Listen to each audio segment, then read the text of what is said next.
Funding case का फैसला। तहरीके इंसाफ का इलेक्शन कमीशन के खिलाफ भरपूर एहतजाज। मुल्क भर में कारकुनान का इलेक्शन कमीशन के दफातर के बाहर एहतजाजी मुजाहिरे। शहर शहर कारकुन इलेक्शन कमीशन के दफातर के बाहर जमा हुए और नारे लगाए।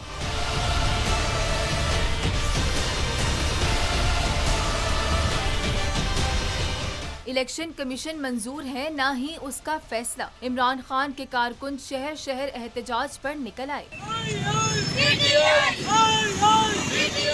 कराची इलेक्शन कमीशन के दफ्तर के बाहर बड़ा मुजाहिरा हुआ, जिसमें अवाम का जमे गफीर था। कारकुनों को इमरान खान का खिताब बड़ी स्क्रीन पर भी दिखाया गया। बोल से बातचीत में PTI रहनुमा अरसलान ताज ने कहा कि फैसला इंसाफ के खिलाफ है। इलेक्शन कमीशन जमहूरियत की एक बुनियादी एक इदारा है और उसकी तरफ से डिस्क्रिमिनेशन एक ही पार्टी को टारगेट किया जा रहा है। कारकुनों ने भी इलेक्शन कमीशन पर तनकीद की। फैसले के खिलाफ लाहौर में भी सूबाई इलेक्शन कमीशन के बाहर मुजाहिरा किया गया। कारकुनों को इमरान खान का खिताब बड़ी स्क्रीन पर दिखाया गया। किसी के लिए गड़ा खोदते हैं तो आप खुद गिर जाते हैं। इन्होंने पाकिस्तान तहरीक इंसाफ के लिए गड़ा, जैसे पहले एक रजीम चेंज का गड़ा खोदा था ना, तो ये खुद गिर गए उसमें। अब इलेक्शन कमीशन ने ये गड़ा खोदा है। हैदराबाद में PTI के कारकुन डिस्ट्रिक्ट इलेक्शन कमीशन के ऑफिस के बाहर आए और खूब नारे लगाए।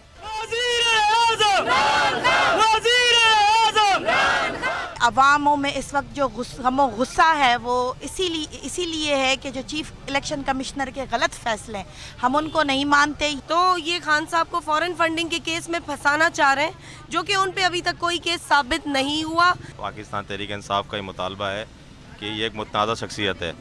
चीफ इलेक्शन कमिश्नर एक नून लीग का बंदा है, वो पार्टी से मुंसलिक है। लाड़काना, जैतपाबाद, सज्जावल और दीगर छोटे बड़े शहरों में भी तहरीके इंसाफ के कारकुनों ने इलेक्शन कमीशन के फैसले के खिलाफ एहतजाज किया, नारे लगाए।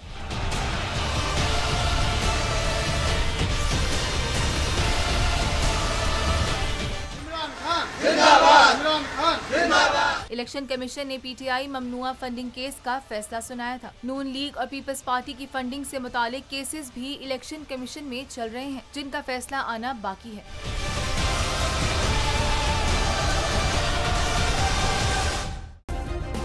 सब्सक्राइब करें और बेल दबाएं ताकि कोई खबर रह न जाए।